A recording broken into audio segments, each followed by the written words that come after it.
आपको, आपके सभी दर्शकों को, सभी मीडिया पैनलिस्ट को भी मेरा नमस्कार। देखिए, अगर बस्तर का इतिहास आप उठा करके देखेंगे तो बस्तर के आदिवासी शुरुआत से ही कांग्रेस पर विश्वास जताते आए हैं। कांग्रेस उनकी लोकप्रिय एक राष्ट्रीय पार्टी रही है।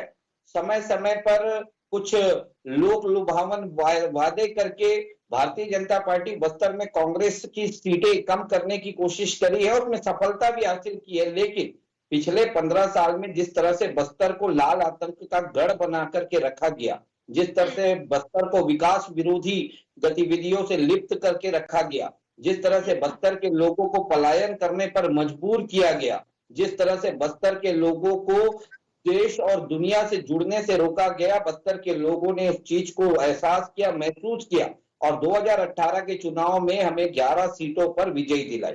बाद में एक उपचुनाव हुआ तो उसमें भी कांग्रेस विजयी हुई और आज 12 सीटों पर कांग्रेस है।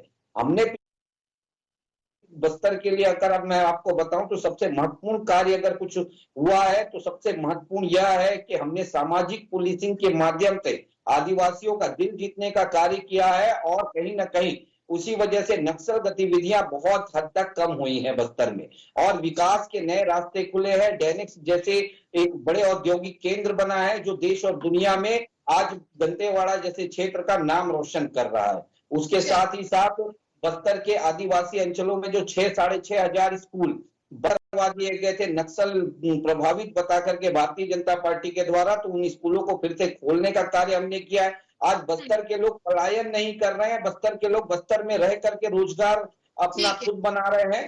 तो आज हमें विश्वास है कि हम पूरी की पूरी सीटों पर फिर से जीतेंगे। भारतीय जनता पार्टी को वोट करने के लिए बस्तर के लोगों के पास में कोई एक भी वजह हमें तो नहीं लगती कि वो होगी। चलिए।